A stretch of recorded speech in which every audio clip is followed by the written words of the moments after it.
अखण्डमण्डलाकारं व्याप्तं येन चराचरं तत्पदं दर्शितं येन तस्मै श्रीगुरवे नमः। तस्मै श्रीगुरवे नमः।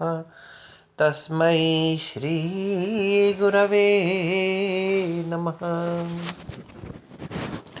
स्वप्न वासव दत्तम के प्रथम अंक में नेपथ्य से आवाज आती है, हट जाओ हट जाओ हट जाओ, और पीछे से कहा जाता है कि यह कौन है जो इस प्रकार का कोलाहल कर रहा है। तब सूत्रधार कहता है, अच्छा अच्छा मैं समझ गया। क्या समझ गया? भृत्यै मगध राजस्य स्निग्धै कन्यानुगामिभिः दृष्टम उत्सार्यते सर्वः तपोवन गतो जनः। मगध राज दर्शक के स्निग्धई सस्नेही अत्यंत स्नेह रखने वाले और कन्यानुगामी भी, उनकी कन्या अर्थात उनकी बहन पद्मावती का अनुगामी भी अनुगमन करने वाले भृत्यों के द्वारा सर्व तपोवन जनः, सभी तपोवन में रहने वाले लोग दृष्टम उत्सार्यते दृष्टता पूर्वक हटाए जा रहे हैं।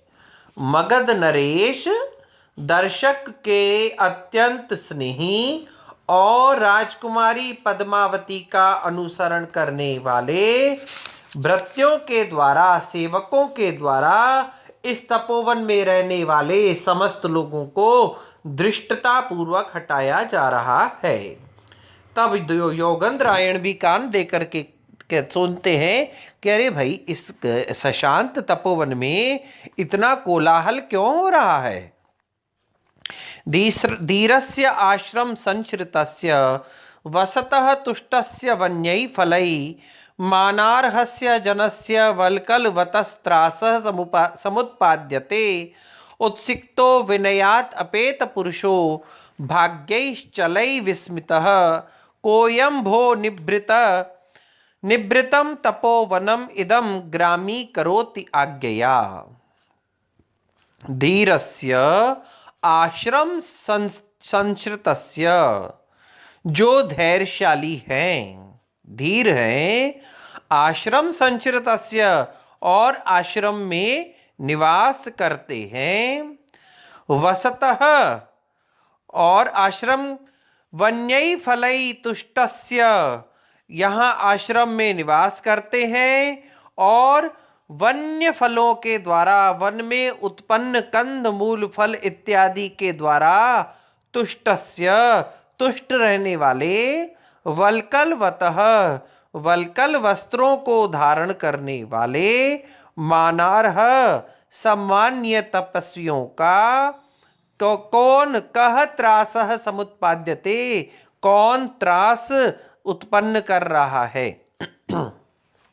इतनी सारी जो विशेषताएं बताई गई हैं, ये वहाँ आश्रम के तपस्वियों के विषय में योगेंद्रायण कह रहे हैं कि जो आश्रम के तपस्वी धीर हैं, धैर्यशाली हैं, आश्रम में निवास करते हैं और वन के फल फूल कंद मूल फल इत्यादि के द्वारा संतुष्ट रहते हैं, जो वल्कल वस्त्रों को धारण करते हैं, ऐसे सम्मान्य तपस्वियों को भी भयभीत किया जा रहा है। अरे भो उत्सिक्त विनयात अपेत पुरुषः, जो उद्दंड है, अविनयी है और चंचल भाग्य, चलई भाग्यई, चंचल भाग्यों के द्वारा विस्मित हो चुका, यह कौन है। अयम कह, यह कौन है। इदम निभृतम तपोवनम, जो इस निभृत तपोवन को, शांत तपोवन को किसी और की आज्ञा से कोलाहल से युक्त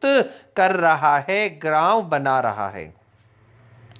आश्रम में रहने वालों के प्रति यहाँ कौन भय उत्पन्न कर रहा है, और ऐसा कौन उद्दंड अविनयी और चंचल भाग्यों पर इठलाने वाला मनुष्य है, जो अपने आदेश से इस तपोवन को गांव बना रहा है, अर्थात कोलाहल उत्पन्न कर रहा है। तब वासवदत्ता पूछती है योगेंद्रायण से कि यह कौन है जो इन सब लोगों को हटा रहा है। तब वहां ज्ञात होता है कि किसी राजा की राजकुमारी जो है वहां यहाँ पर इस जंगल में आई हुई है, और इसीलिए उनके कारण से यह सब लोगों को हटा रहे हैं। तब रानी वासवदत्ता कहती है कि क्या हम लोगों को भी यहाँ से हटाया जाएगा? अरे ऐसा लग रहा है यहाँ चलने के कारण से जो उत्पन्न थकान है मुझे वो उतना कष्ट नहीं दे रही है जितना कि यह अपमान मुझे कष्ट दे रहा है। तब योगेंद्रायण उनको सांत्वना देते हुए कहते हैं, पूर्वं त्वया अपि अभिमतं गतम एवं आसीत्, श्लाघ्यं गमिष्यति पुनर्विजयेन भर्तु, कालक्रमेण जगतः परिवर्तमाना चक्रार पंक्तिरिव गच्छति भाग्य पंक्ति। देखिए रानी, एक बात सुनिए। पूर्वं त्वया अपि एवं अभिमतम आसीत्, जब आप रानी थीं तब आप भी इसी प्रकार से चला करती थी कि आप रथ में बैठी होती थी और नीचे चलने वाले राजा के सिपाही लोग सारे मार्ग को हटा दिया करती थीं। आज ये जो बात आप अनुभव कर रही हैं कि आपका अपमान, ये अपमान नहीं है। जब आप उस पद पर विराजमान थी तब भी ऐसा हुआ करता था। और पुनः भर्तु विजयेन श्लाघ्यम गमिष्यसि, और युद्ध में अपने स्वामी वत्सराज उदयन की विजय के पश्चात पुनः आप उस पद को प्राप्त कर लेंगी। कालक्रमेण जगतः परिवर्तमाना, यह संसार जो है समय के अनुसार परिवर्तनशील होता रहता है। चक्रार पंक्तिरिव गच्छति भाग्य पंक्ति, रथ के पहिए के समान यह जो भाग्य की पंक्ति है यह भी ऊपर नीचे होती रहती है कि आप आज आपके जीवन में जो दुख है निश्चित रूप से कल यह सुख में परिगणित हो जाएगा। एक समय ऐसा था कि आप रानी के रूप में जब जंगल में चला करती थी तो यही अवस्था आपके लिए हुआ करती थी, व्यवस्था आपके लिए हुआ करती थी।